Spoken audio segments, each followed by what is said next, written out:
Today's podcast is not exactly what I wanted it to be. It's Thanksgiving. I'll talk about a little bit, when we're recording this and why in the podcast itself. But I just want to apologize because due to a computer error, go figure, totally different issue this time around. It's not the new computer yet.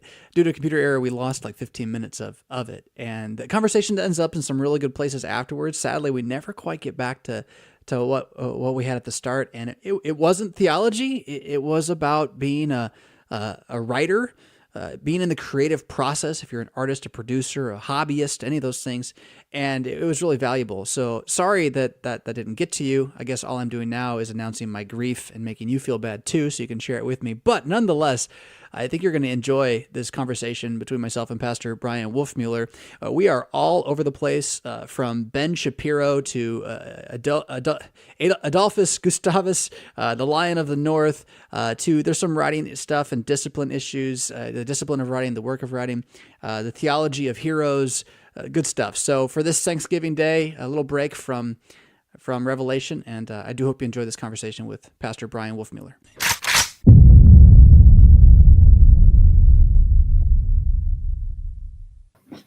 I'm looking for ways to kill time. I'm sure you are, because you're the laziest guy alive. And now we are recording, and we have it for posterity to know that Yes. Bryan Wolfmuller's got nothing to do. Especially after we just wasted, now we've wasted half an hour. We had 15 minutes of good conversation there that is gone to the winds, probably because of my lack of power going to my laptop, through which I'm running too many things at once, and I didn't know there was no power going to it. But for goodness sakes. Welcome to the show. Why not waste time talking to you? There is nothing that bothers me as a producer of things, a maker of things, more than having to do the same thing twice, or even trying. I know we're not going to have the same conversation we just had, and that's what bothers me so much. It's like it's just lost. Anyhow, well. Listener, thank you for tuning in on Thanksgiving Day. This is the Thanksgiving Day edition of Raw, soon to be something else. Looking forward to rebranding in the future. But in the meantime... Really? What are you going to change it to? That's a secret for the moment. I'm just trying to build up tension. You know what I'm going to change it to. You're the one that helped me figure out that I was finally going to land on it. It's going to go from raw to cooked. That's right. Fisk cooked. That's right. Medium rare. Well done. I'm on vacation right now, it being Thanksgiving Day, so this is actually being recorded ahead of time, and Bryan is sitting in with me to just help me have something to throw at you, keep you entertained. We're going to talk today a little bit about... Are you not entertained? A little bit about the task of writing, which is what that conversation was about before, and I don't remember. You were about to say something really, really pristine and genius right when I realized that everything was going wrong. But anyway, we're going to talk a little bit about the task of writing so far as we're still interested in it. And we're also going to talk about Bryan's own book he's working on right now. Has American Christianity Failed? I should say Bryan's own book he's not working on, which he's already been paid for, which is due in like 3 days, right? It's a little more than 3 days. I don't know exactly the details, but that sounds about right. So we'll see if we can help you out just by spurting those juices. But again, I want to talk about the writing test because it's something that it does matter to me. It's what I studied in undergraduate, and I'm also going to be having another interview this week with another pretty well-known author in at least Missouri Synod circles about the writing task, and then we'll release that one next week. So kind of 2 in a row. What does it mean to be a creative? What does it mean to be a producer of things? And if you're not that interested, I'm sorry. I'll tune in 2 more weeks. We'll get Revelation rolling again. But where were we? We had so many good things. We talked about the difference between talking and writing. We talked about writing what you know, but being interested in what you don't know. We talked about the avoidance, or the reason to write or the reason to produce largely being the avoidance of some sort of pressure or guilt or pain that you just have to get that off your chest, and the only way to do it is to write. That's you, not me. That's that big thing. That's probably the biggest difference between you and me is that, you look at writing as it's almost like bloodletting for you. It is. You know, if you gotta it's like, these people who have they like their knees swell and they gotta go and they just have to have the fluid tapped or else they just can't even walk. That's like your imagination and writing. It's you got to go to the leecher. Yeah, it is. I mean, and that's kind of where we left off. I just shared this, that it is if I go through a work day on which I do not write, so my weekend days, Sunday, this doesn't quite count, but a Monday through Friday, Monday through Thursday, in which I do not give attention to the writing task that I believe is the most important thing for me to write right now, for a variety of reasons. We could look into why you write any particular book, but if I don't give attention to the one that I have on my conscience, it doesn't matter what else I achieved that day. It doesn't matter how good a person I was. I mean, I could have walked on water and I would have been like, nope, I'm still a worthless bag of flesh because, and it's not because, it took me a long time to realize this, Brian. I didn't realize this until I heard other writers talking about it, that half of the reason for my depression is that I didn't write that day.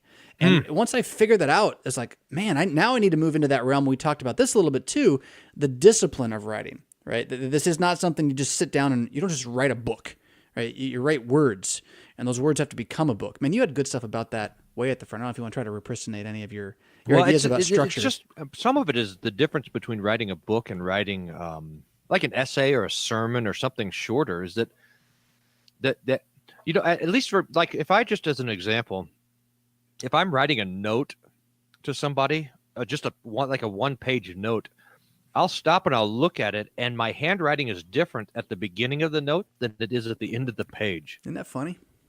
It's annoying. It's terrible looking, and that's the problem. Is that when you're writing a book, if you can let me extend the metaphor, that you want your handwriting to be the same in the first chapter as it is in the last chapter, and they're 89,998 words in between.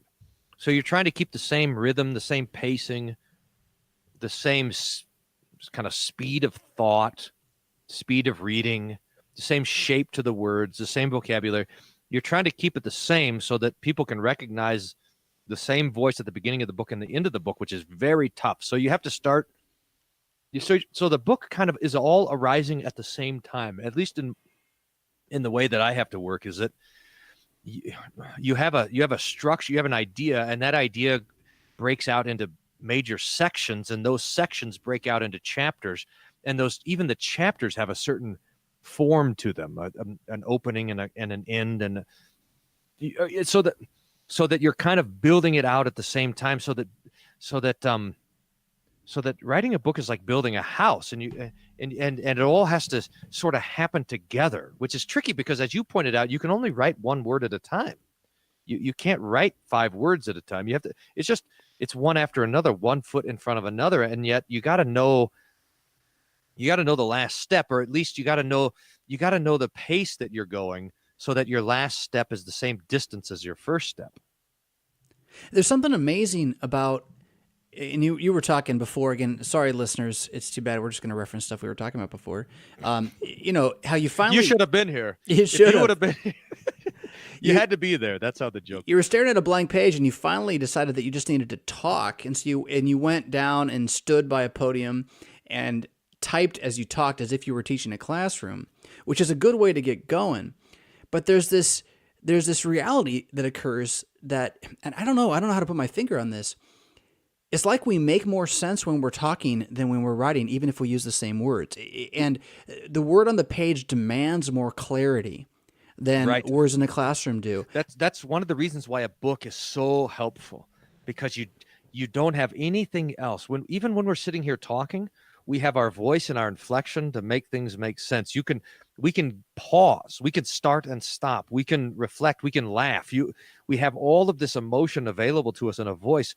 And in a book, that is muted, and the words themselves become the chief thing. And so you want people to be able to hear the you're writing, but you don't have the advantage of the voice or the video or anything else like that to get you there.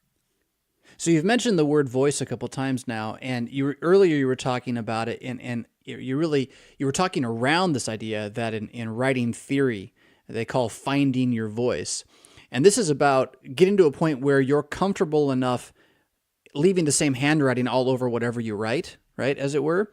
But there's a difference, too, between just finding your voice and then saying what you want to say with that voice. And that's the challenge of stripping away your own confusing images or words. I'm going to tell a semi-story to kind of give you an example. So the thing I'm working on right now that is just driving me crazy. But I'm finally in conversations with CPH about it a little bit again, and I thought I had kind of gotten really close to the end of the book, and Laura Lane at CPH just said, "Hey, can I see the first chapter?" And I went, "Oh, sure. I'll just give it a quick run through. I'll just look at it." And I go back, I look at it. I hadn't looked at it since probably last February, last March, and I didn't get through the first paragraph for 2 days, like 2 hour-and-a-half long sessions. I'm in the first paragraph again because I'm like, I don't want to speak French here, but what are you, what? Yes. That didn't, what are you even thinking? No one is going to know what you're saying. And, oh man. So I spent the last 2 weeks hopefully making it make some sense. And I sent that thing off yesterday, but like, I'm not even sure now. It's like, maybe it didn't make any sense. I know what I want to say, but I have no idea if I said it. I know. The writers will say this. They say writing is rewriting. And, you're working in drafts, so you're writing in waves, and that is so frustrating. Oh man, I think for you, and maybe even this might frustrate me more than you. If I hate to look at something twice. Yeah. I hate to do something twice. Yeah. I hate to go over the same territory a second time, but it's the second time and the third time and the fourth time and the fifth time that actually is making the thing worthwhile for other people. And that is just, there's an agony in that. And it has to do with this thing that we were talking about before, which is that, so we have to write the stuff that we know because the books that we want to read are different than the books that we have to write.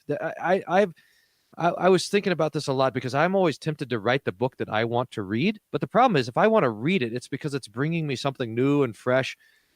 And if something new and fresh, people can tell if you're just sort of, if you're making stuff up or if you're writing, especially theological writing, if you're writing from a place, if you're drawing water from a deep well, if people can tell that you've thought these things through and you've wrestled with them before and you've applied them and you've seen how they've worked, people can tell that versus if you're just making stuff up.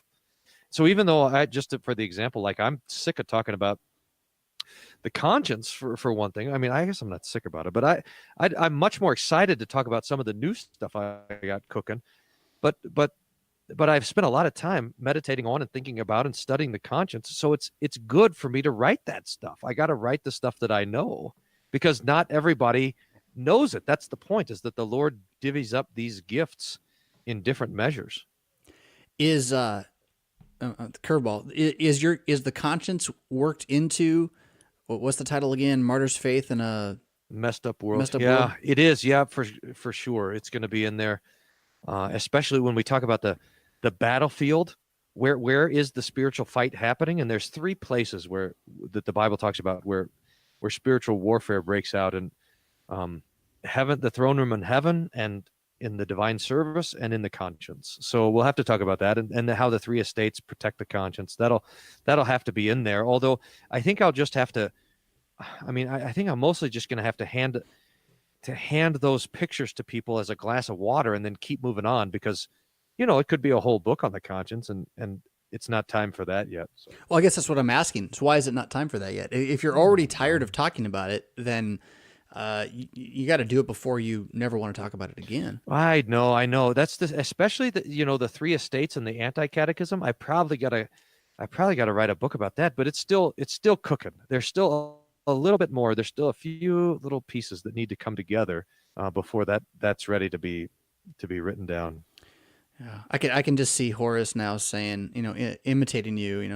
The thing about the conscience is the 3 estates, and like he didn't get the 3 estates in. It is something because we talk about this, how guys have a shtick, and I hate that.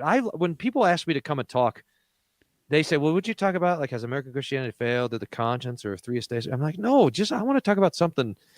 Assign me something that I don't know anything about, and let me go dig into that and find the new thing and start to make the connections. But there is a difference, when you think through a thing a few times and you're able to pull out some points and to speak it with clarity, that's when you become helpful to everybody else. And so there's a reason why people have shticks and that they end up becoming books and things like this. It is helpful, I suppose. But I'm right there with you where I can't stand repeating it. And so at the very least, I want my shtick to only be done every so often, or I want to have multiple shticks and like, what's it? Switch out my shticks from time to time. So like one of the things I've talked in the past multiple times on the apologetic for the resurrection of Jesus. I think it's huge. I think it's so important. I think it's really fascinating, but I can only do it like once every so often. Because it's just like, how many times can you say the same thing? But then that's the golly, talk about a transition. That's the particular challenge of a preacher, isn't it? Like we are not I think so. to be creative. That's not what we're here for. We're here to repeat the same thing. What was it? Recently, I think one of the readings in the 3-year, it wasn't Romans 8, but I'm going to say it was Romans 8 because it'll make sense. It was John 1. And like I didn't want to preach on it because like, well, everyone knows John 1. Everyone's heard this preached a million times. And I was like, wait a minute. I don't think I've ever actually preached on John 1. I just think I know it. And so maybe I should like talk about what's here. And this is the real trap we have as preachers, right? Is that we start to think people know what they need to know or what the texts are.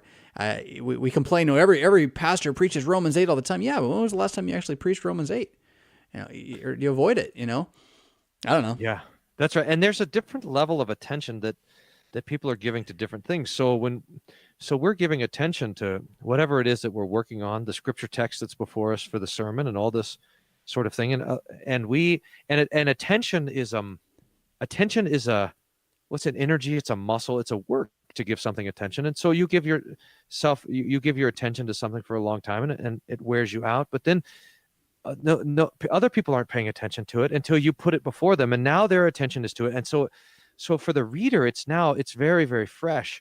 And the other difference, I mean, it's one thing. So to be a writer and a reader are different. They're related to each other, but they're very different because when you're writing, I mean, this is I think about this all the time. You say that you put down the first word of a sentence, and then the next word you've got, I don't know, 1,000, 2,000 words that could go there. And you're trying to sort between one of the 2,000 words that are available to you. And then you got your third word and you could go there. You got 50 words that could go there. And then your fourth word, you've got 10,000 words that could go there. And maybe there's 20 that fit and you're trying to pick the best one. And every single word is there as this labor of choice. And you're trying to select which one and trying to fit it all together. It's why that there was an infinite amount of choices that you made when you were writing a book, and every single one of them could have been better. Every single word could have been a better word. This is why the really great writers is you just say that was the word that needed to be right there in that place, and there couldn't have been another word. That was just exactly the perfect one. But I'm certainly nowhere near that. So every single word that I write is a little moment of regret. And by the time you get to the end of 50,000 or 90,000 regrets, you're just ready to throw it out. But the reader has it totally differently, because the reader is not making those choices when they get to each word. They're actually receiving each word. And so every word comes to them as a surprise. I didn't know that was coming. Here it is. That's something wonderful and delightful. So for the same amount of regret that the writer has in every choice that he makes, the reader has that degree of delight when they go through it. So that the attention that the reader gives to the topic that's being addressed is a life-giving sort of thing. And it's really quite wonderful. That's pretty cool. I've never really thought about any of that the way you just described it. You were talking earlier, and this is kind of connected, about the kind of the terror of the blank page, and that's where the regret and the challenge of the next word comes.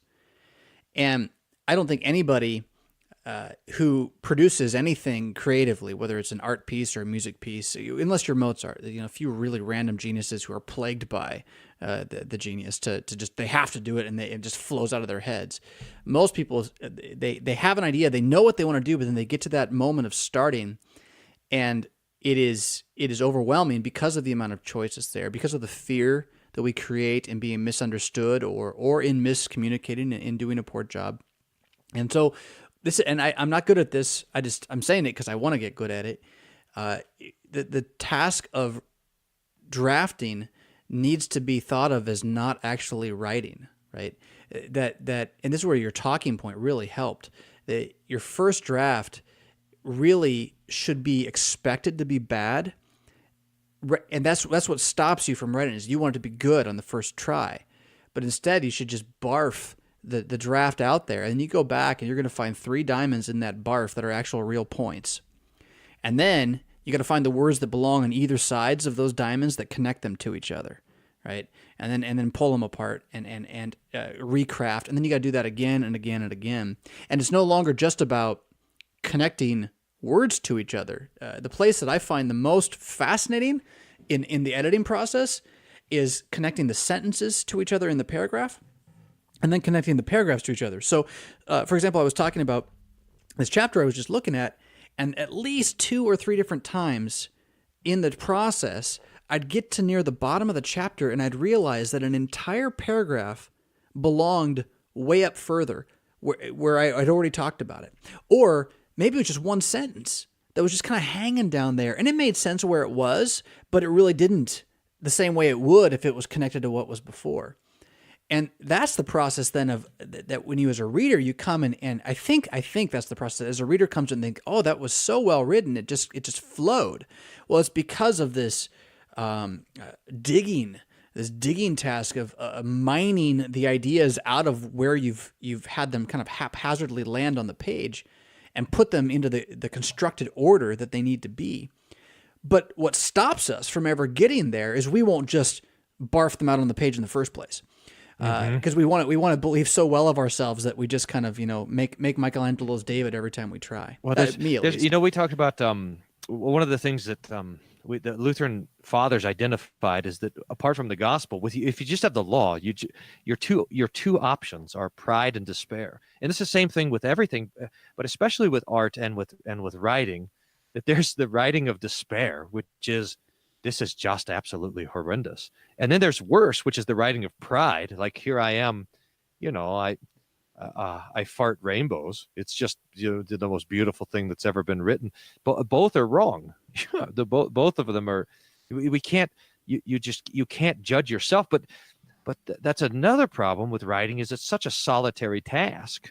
Unlike teaching in Bible class, we're standing there in front of people, and it's this interaction. It's something of a conversation, or even in an interview or when you're creating other new media and you get this instant feedback. I mean, if you post up a YouTube video, you're going to see if it gets 100 likes or 1,000 likes or 10,000. You get this immediate feedback. But when you're building a book, it's like you're working in the dark. And so you have to wrestle with all those quiet voices that are there. This is the best. No, this is the worst. No, to somewhere in between. For me, the only way out, by the way, for me, and this again might be a difference between you and I, is that I don't think of myself as a writer, but rather I think probably as a teacher or like a theological builder. I want to build theological stuff, and so if I have a certain thing that I want to teach, I'm then asking, well, what's the best way to teach it? And sometimes the unfortunate answer to that question is that it's a book. I wish it was never a book. I wish it was always something else. But sometimes just the best way to get the beautiful thing that I see, in the world, and most especially in the Bible, the best way to get that vision into someone else's imagination is to write a book about it. So then you have to go to the unfortunate task of writing a book. I mean, I wish there was another way to do it, but that oftentimes is simply the best way to get the thing from me to everybody else in the world. I don't think there's any question that the most permanent way to ingrain a pattern of thinking, not just knowledge, but knowledge goes with this, into somebody, is for them to read it. TV does a lot for convincing you of things, of moving your emotions. It's a fantastic tool for that. And radio does a lot as well for forming sort of the agenda of your worldview, the boundaries of your worldview.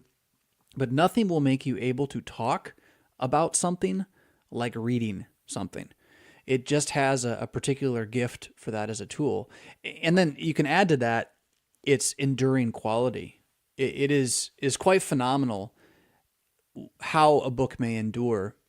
We certainly have digital audio and visual media that is enduring-ish in the white noise of America.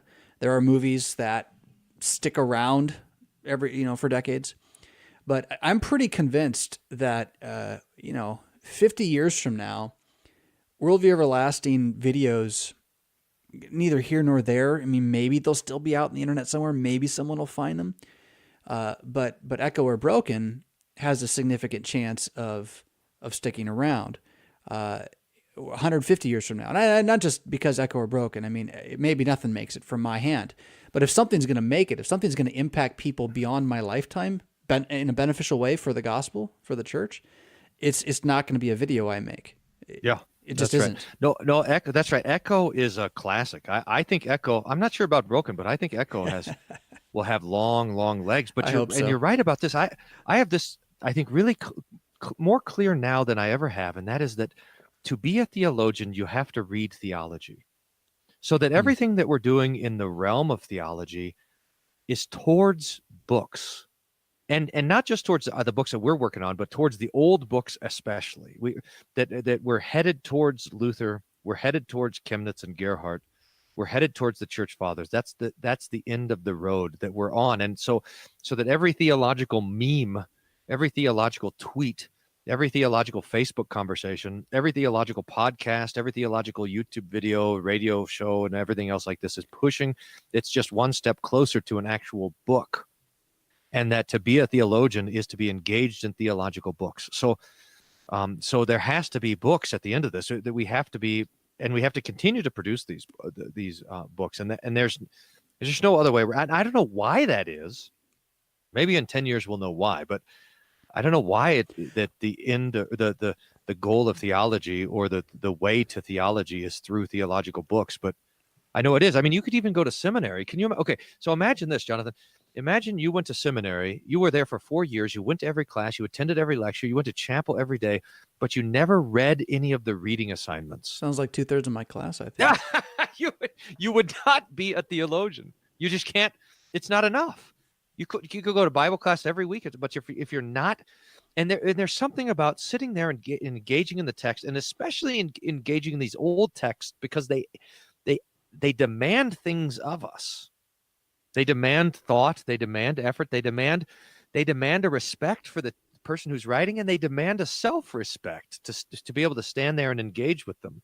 It's there's something really important there. So sometimes, yeah, I mean, even though I'd much rather make, again, 10 YouTube videos and 20 podcasts a week than write a page, sometimes you have to write a page. Yeah, man. You got about 3 different directions I want to go. I'm gonna come back to this idea. I don't think this quite connects to what you said, but you gave me this idea a moment ago that why do certain books demand our attention over time? Why do we call them the greats? So you mentioned Luther, you mentioned Chemnitz. I'd throw Sasa in there. I think eventually, maybe not. Maybe he'll vanish, but it's almost like in the making of many books, which has no end, we need to keep that. I'm not saying this well at all. That proverb does not mean we should not make books. We need to keep making books. And maybe the reason for this is that the making of books is functioning very much in the same way that editing your first drafts are. So that as we're reading and writing and reading and writing, there is this more pristine text that eventually rises to the surface in a generation or in a year, right? But that only happens with all the other texts being written too, and all the other conversation that all the books are creating. And so, you of course you want to read the best stuff and the greatest stuff, but you also then want to be involved in the stuff that's producing it and maybe not, but I don't know. It's just kind of not a very clear No, that's thought right. yet. I read something about how Isaac Watts wrote something like 2,500 hymns. Wow. Yeah, and there's going to be some good ones when you write that many. that makes me think of Jim Gaffigan. He said, "Man, I gotta get a job." That's right. But I was listening to the audiobook the other day on reading the classics or something like this, and it was making the same exact point, is that there's just as many books, well, maybe not as many, but just as many books published back in the days of whoever. I mean, pick one of these old famous authors. Jane Austen. During the days of Jane Austen, there was just as many books published as there are now, but we've forgotten all of them. But the best three, the best one, and they're all by white men, like Jane Austen. Oh, wait a minute. Sorry. So you're all anti-social justice warrior lately on Instagram. Yeah. Well, no. Yeah. I got addicted to Twitter again for the last couple of weeks, trying to break that habit already. But I don't know. The madness, dude. The madness drives me crazy. I can't believe, and some of it is conversations I've had with friends and extended family, and the inability to see the connection point between the absolute loss of truth in all things, the decisions and voices that are yelling about stuff in our culture, and what this means for the faith. I mean, on the one hand, and this will make you happy, we're all going to be martyred eventually here, probably one way or the other, and you like that idea. But I'm thinking about those who are being deceived out of the faith in the present because they're not able to discern the difference between truth and these things that are being told by media heads, which are using words that mean truth, but they're not meaning the truth the words are saying. They're meaning something else. They're stripping them of truth, and it's actually changing people's minds over the course of 10 years or so, a generation or so, and it terrifies me. So yeah, I'm tweeting on it because it's like, whenever I see something that's just contrarian about the news, it's like, yeah, share that. Let's have a different perspective and like try to practice a little discernment here. And that's part of us getting into Christianity too. I mean, we should be practicing discernment in our faith as well. So you will notice, as much as I retweet Ben Shapiro, I also retweet the Babylon Bee, because few things are as valuable in life these days as the Babylon Bee's headlines. I don't know how Ben Shapiro, he takes like he is like strong liquor on Twitter. Yeah, so he like is. you can listen to his radio show and it's like you're listening to you're drinking like a fortified wine, but he will distill that stuff down, and then man, his Twitter account is like a shot of whiskey. Yeah. Yeah. Well, and I love the things that he connects to or points to. So other news events that the national media does not pick up or will not push. And it's not all Fox either, which is important too. I don't know. It's just stupid. Like, what do I call it? It is the American religion, and I've found myself idolizing it a little bit with the midterms. You know what though? I mean, this is kind of the thing. Here's what got me. It got me through Albert Mohler again. So I started listening to Albert Mohler because you say he's so great, and so I get addicted to him. Well, what's he always talking about? He's talking about the poll list, right? He's talking about what's going on in the world. And I started listening right at the time that the Kavanaugh explosion happens. Right? Yes. And it radicalized me, not in a like I'm going to go kill people sort of way, but watching the circus that was attempting to lie that man out of his position, all for the sake of protecting abortion. At the end of the day, the whole thing is about protecting abortion. I was radicalized enough that in a state, which my vote does not matter if I vote Republican, because I live in Illinois now, in a state that's as Democrat as, I mean, our whole state voted Democrat on every single thing. I nonetheless voted in my first midterm election ever, strictly out of rage at abortion, strictly out of rage at abortion and the lies that are being told on a national level to keep that thing what it is. It is amazing. And it's not always just, it's there's like three ways that it's a lie too, because it's a lie on the one hand that you can, that theft makes everybody rich. That's the kind of underlying lie of socialism. But then there's another lie that the whole debate about I lost you there. The whole debate about the whole debate about socialism, that by theft can make everybody rich. That's the socialism. That's one lie.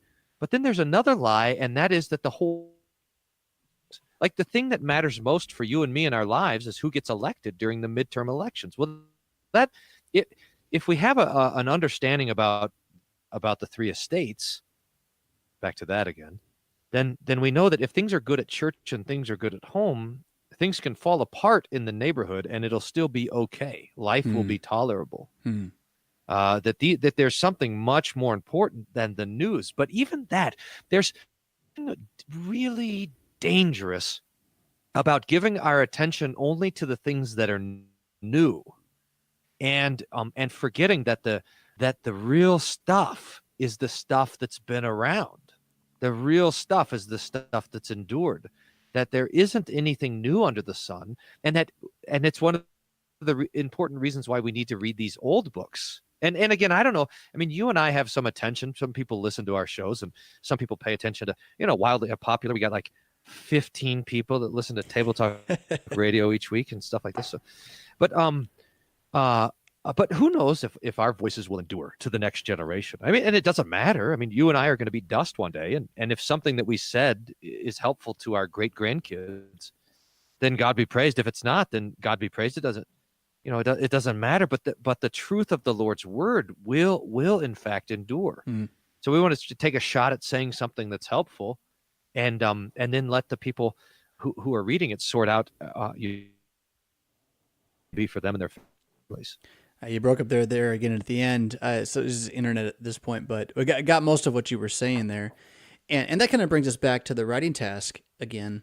So it's at a certain point, the reason that you're writing as a theologian is because you believe that your words will not endure. What you can do with life will not endure, but there are words that will and shall endure. And in a particular way, at this moment in time, you believe they need to be confessed again. You need to believe that they need to be spoken again, or tied to some other edge of what we know, but filling in the blind spot of what we've forgotten.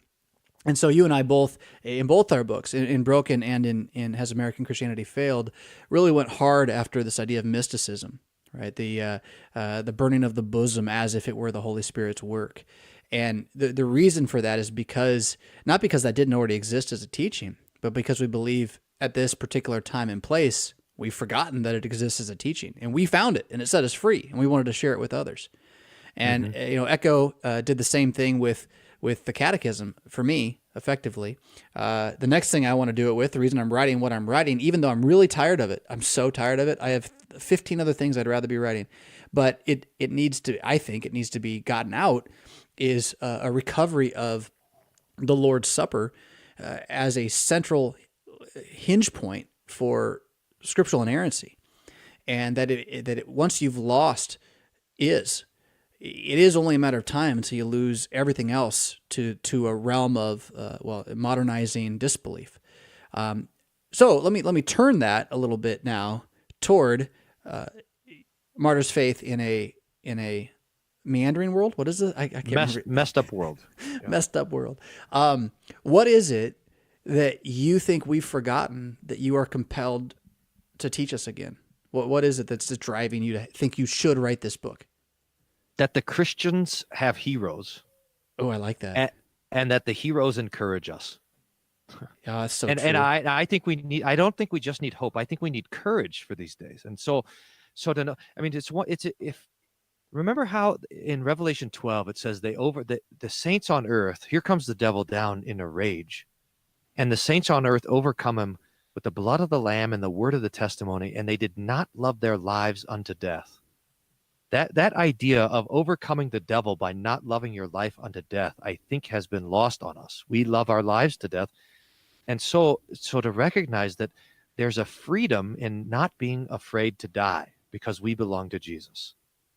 And we don't just have that in an abstract way. We have it in a very concrete way in the stories of the martyrs that have gone before us.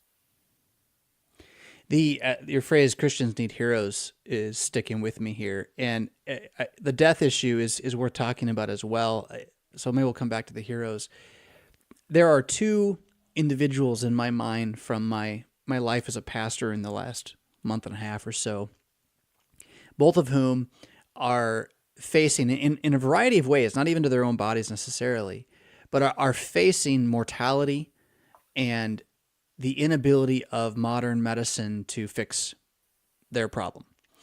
And both of them really, as I try to give them pastoral care, are struggling emotionally with what one of them, she knows it intellectually to be true. Yea, though I die, yet I will live. Though they take our life, good fame, child, wife, these will be gone. The battle still is won. Putting meat on those bones right? I might lose someone close to me who I really love and not see them again, and it's too soon. That's really watching her try to swallow that. It struck me pretty deep, and then contrasting that with this other lady, who, no matter what I say about resurrection and death, always comes back with, but the next doctor that I'm going to go to, I'm pretty sure that they're going to figure out what it is. Like she just won't even hear it. And your heart goes out to her too, because like what kind of fear is dominating you? But I don't think it's just her. I think it's emblematic of us. Huh? Yeah, no, 100%. There's a way that the worship of death, if death is our God, then the worship is fear.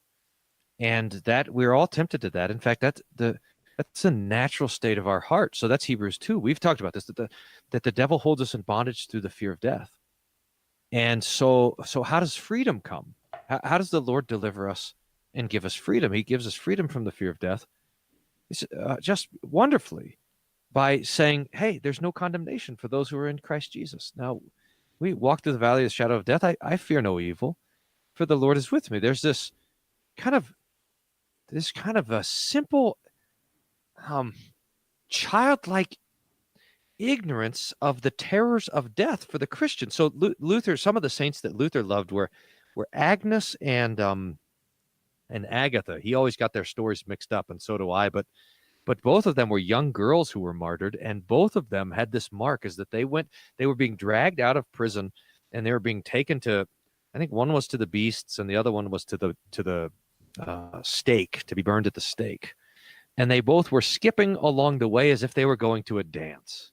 And they skip along to the stake to be burned. Or the later Protestant martyrs who were burned at the stake by the Catholics, they did the same thing. One, they would embrace the stake. One would kiss the stake. Another, it tells a story of another one of the martyrs that took up the bundles of sticks that were being heaped around him and held them to his chest in this deep embrace. That here was this joy, because these are now the way that I'm going to go and see the face of my Lord Jesus. Now, that to have that kind of heroic faith, I don't have that by any means, but there are those that the Lord has given it to that have gone before us, and I can hear about them. I can read about them. I can write about them.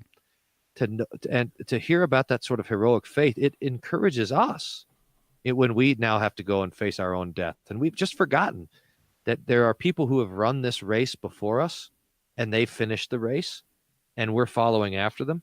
And the fact that this race is finished is an encouragement. Sometimes it's like when I got the Rubik's Cube and I tried to solve the Rubik's Cube for like 10 minutes, and then I said it's impossible. But then I saw that someone actually did it, and I said, oh, well, maybe I should go back and do it, because this person actually, it's not impossible. It can be done. Well, to finish the race that is set before us, this is possible, and it's encouraging to see those that have run the race before us. I've seen video of a small Asian boy solving a Rubik's Cube blindfolded in 30 seconds, which that should just shame you, is basically the point of me sharing that. Do you know my son Andrew went to a couple of national competitions for Rubik's Cubes? I did not. There was some kids up in North Dakota that were super into it. They had like the big 28 side ones or whatever, all this crazy stuff. I don't know. I don't got the patience for it, but I don't. If I'm not a natural at it, why do it? It's not easy. That's right. It's too hard. Back to your Christians Need Heroes. I think that's a better title for your book. Christians Need Heroes is awesome. But as you're describing this, though, it's more than that. It's Christians need heroes who die, right? And that's a profound thought, that we don't need the image of Luther standing strong and on a pulpit, right?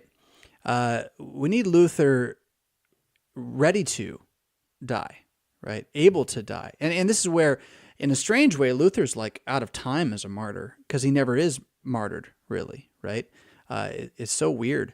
But that's like the image of him and the success of the Reformation kind of plagues us a little bit.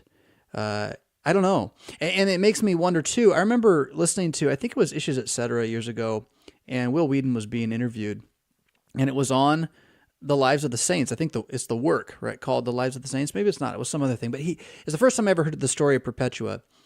And but what stunned me about it was he pulled out a resource that he read the story from. I actually have a copy of that resource now somewhere around here.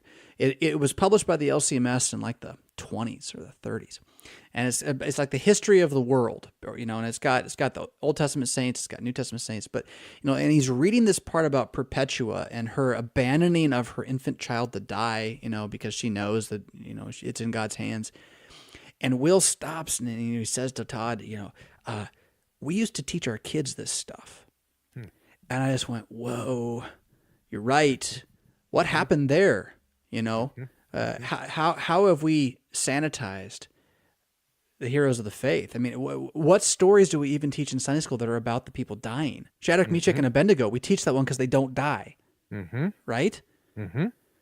You and I were just talking last week on the Sharper Iron about they loved the world was not worthy of them. They walked around destitute, afflicted. They were cut in half, stoned, rejected. These are the heroes for the Christian. And someone said, this is a psychologist, so it's some famous person said it. I can't remember who. That you can tell anything you need to about a person's ethic by who their heroes are.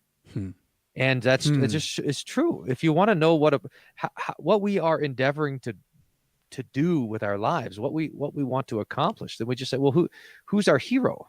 Who are we chasing after? It's one of the dangers of the celebrity culture that these celebrities become our hero. They're useless heroes, but we want to have useful heroes, and we have it in the martyrs, and their victory is their death. This is it is. We should know this because we hear about the death of Jesus, and we know that his victory is his death. Well, so it is for the Christians. Our victory is our death. We think we're victorious if we can avoid death. That is not the Christian life. So that we could be made, we can find the fellowship in the death of Jesus. That's how Paul talks about it in Philippians chapter 3, that we can be conformed to the death of Jesus. So that our Christian life is now chasing after these heroes who chased after the cross, or at least were chased down by the cross, and it found him. And to be ready for that is maybe different than it happening. I mean, it's not very likely that you and I are going to be fed to the lions when we die, but there is something really wonderful about being ready to be fed to the lions. There's something really beneficial about being ready to be burned at the stake, because now we are free. We are free. When the fear of death has been consumed by the Lord's death on the cross and his resurrection, when the fear of death has been gobbled up by the promise of the gospel, we are now set free, and there's nothing that the devil can hold over our head to intimidate us. Now we're pressing towards that, but this book is maybe to help me press towards that a little bit more, and help my kids press towards that a little bit more, so that they're ready for whatever. Oh, so okay. As you say that, I have another question for you. But that reminds me of something that Tim Ferriss has said several times, and it really is helpful. I don't know that I've ever gotten to the point where I'm using this, but I think I will at some point. When you're trying to write and you got that blank page, you're really struggling, you're throwing out 4 chapters because you don't know what to do with them, right? Stop trying to write a book for the world, and pick one person who you want to write this book for. Yeah. And write to that person. I have a note you mentioned your kids right there on my desk, and it says, "Write for Hannah." Yeah. So that's my 18-year-old daughter. And that's what the first page of the book says. It says to Hannah. But I think I'm gonna change it, and I'm gonna say to Hannah, Andrew, Daniel, and Isaac, because I don't want all of them to expect me to write another book. Can you imagine? They each need one. He always loved you more. Where's my book? He loved you more than me. Writing these books. Yeah. So my question then is this: I love this bit here too, and I'm paraphrasing it, but you can tell a man by his heroes. That's a beautiful thought. And so I want to ask you who your heroes are, but I'm gonna force you not to cheat. So you can pick one martyr, one New Testament era martyr / one person from before 300, right? But I want you to pick something much more present day-ish. Maybe even somebody who's still alive as at least one of those 3. You can have 3 if you want. Man, this is one of my problems. So, You like, love yourself too much. You have no heroes. yeah, yeah, No, it's 100%. not That's it. true. That sounds like that's like the kind of confession that you would make. Not no, I mean, the most obvious for me is Luther. Luther's always been a hero of mine. Um, and I think I think all the trouble I get in is because Luther's my hero. Huh. Like, Luther was just go out there and say it. He didn't care. He'd get in trouble for Yeah. whatever. He was always making stuff. He was he was a wanderer. It's amazing. So Luther is that for me. And as I've studied the martyrs, the guy that I always come back to is this guy Romanus, who had his cheeks cut Yeah. open, praised the emperor for giving him more mouths to praise his God. That is amazing. In the New Testament, I'm always drawn to Paul, especially to his kind of fearlessness in the book of Acts. Huh. I suppose that's kind of an easy answer though. But That's why Paul, I want to force you to do something modern, someone who's still alive. But you're right about yeah, Paul. You can finish on Paul if you like. That's good. so Paul had that sense of adventure. He would go and press. He would push out there. Dude did not give a rip. He's surrounded by a mob trying to kill him. He gets arrested by soldiers. He's lifted up on their shoulders, and they're carrying him away to arrest him and probably beat him. And he talks to the centurion and says, "Hey, can I talk to the crowd again for a moment?" You're right. That's right. I got a sermon to preach. I got a sermon to preach. Dude did not care, and it's amazing. Yeah. Yeah. Paul says, I mean, this is the freedom that we're talking about. Paul says, for me to live is Christ, to die is gain. And what are you going to do then? I mean, if you're Paul's enemy. And he meant it. Yeah, he meant it. Man. So give me something modern, man. I want to read That's on my you. problem. It's one of my things that I think it could be my own pride. It could be my. It seems to me like we don't have heroes now. We don't have theological heroes. I have people that I've learned from. I have tons of people that I've learned from. I mean, my professor Pless, Dr. Marquardt, who I studied under at the seminary, my seminary professors who were there, pastors that I've served with. I've got friends that I've fought. You and I have fought beside each other in this theological battle, and I've got a number of other great friends, Katchemeyer and Melius and Graff and Evan and Flammy, and that are I consider to be co-workers. But it seems to me that one of the things we've lost is this idea of even the idea of a heroic faith. Of a faith that's ready and willing to die. I can name all these people I think that have influenced me and shaped me in one way or another, but I'm not sure. I can't. It's hard to say. It's hard. I don't know. It's a tough question, and that's again. I'm trying to. You can tell a man by his heroes. I'm trying to learn about you from this, but only as a foil to figure it out for myself and about me. Because it's like the New Testament saints, Paul again.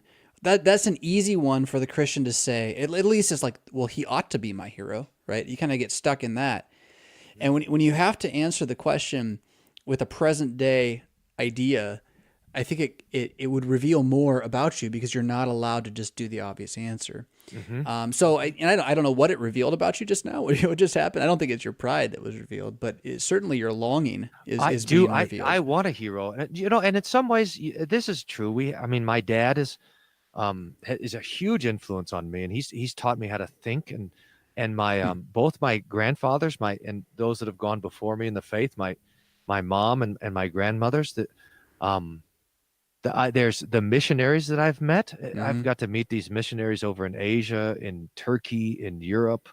They're just doing incredible sort of stuff and works of sacrifice. But I don't know. I don't know. Maybe I don't know if you're maybe not allowed to have someone who's alive as your hero. Well, and I guess in my world and the way I think of heroes, my first, like, as I was wrestling with that question before I asked you it, my inclination was not to go to a real human, but to someone from a story.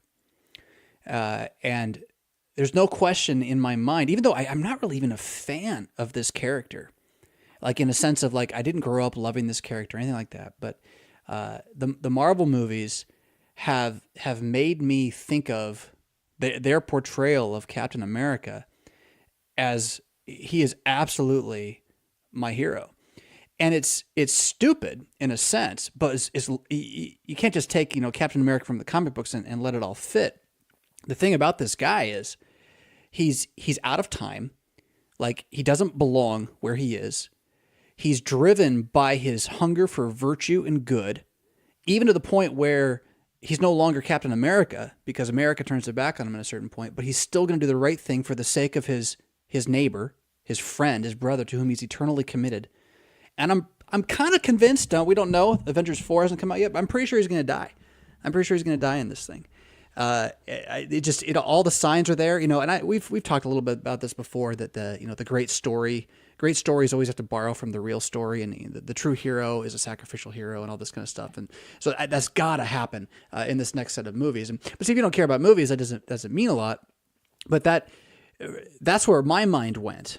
And so I'm like jealous of you that that your mind goes to real people and to the real faithful. I will say that Herman Sass's story is a stunning and depressing one of a man who was faithful in so many ways and is never rewarded for it. I mean, dies in ignominy. And yet his words have been words that sustained me in the faith, especially early on in pastoral service. I love Polycarp, if we're going to talk martyrs, because the dude just had some grit and sarcasm. He's burned at the stake, and he says, "Away with the atheists." Away with the atheists. Oh, it's great. And he means like all the unbelievers, right? But they were calling him an atheist. And there is a Raw episode you can go. It's called "Away with the Atheists." If you want to hear his story, go check that out. It's good stuff.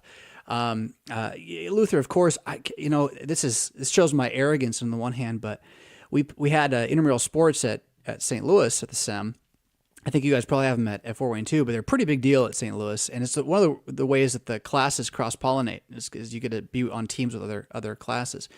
And we had a flag football was the big fall sport. And my last year there, I got picked up by a second-year team for the most part, but they made a big deal about getting everybody T-shirts, and we got to put names on the back of the T-shirts. You can put whatever you want on the back of the T-shirt. And I put Chemnitz on the back of my T-shirt. And I did it precisely because I knew I was going to be the quarterback for the flag football team, so that you would have Chemnitz quarterbacking the team. And that, to me, that was not, I mean, probably it's my arrogance a little bit. Yeah, sure. Look at me.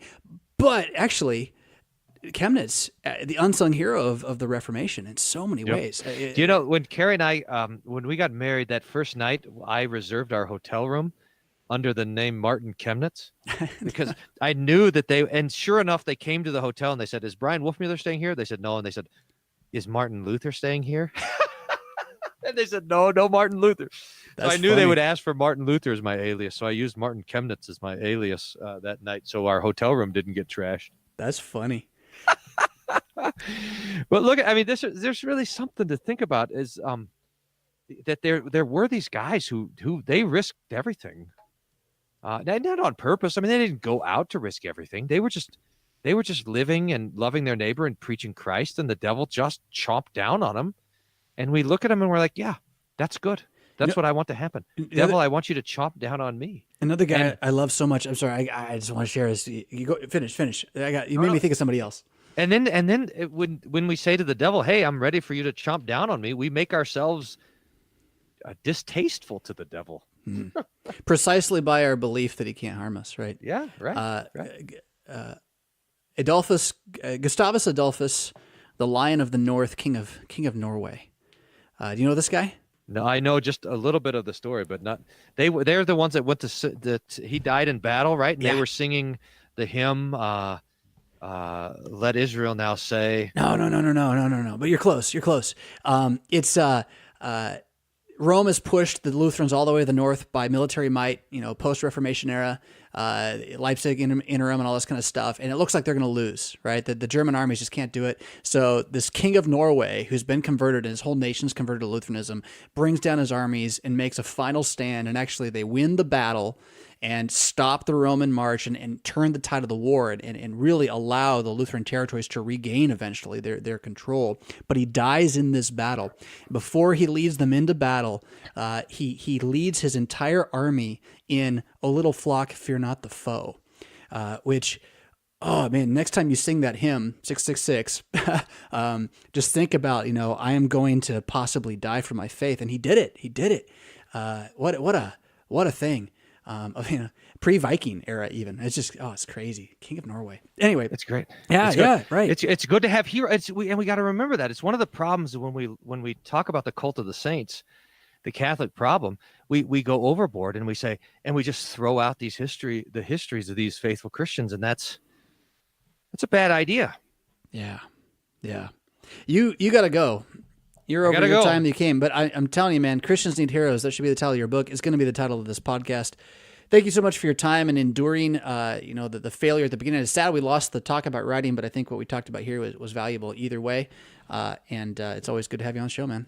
Yeah, that's right. Thank you.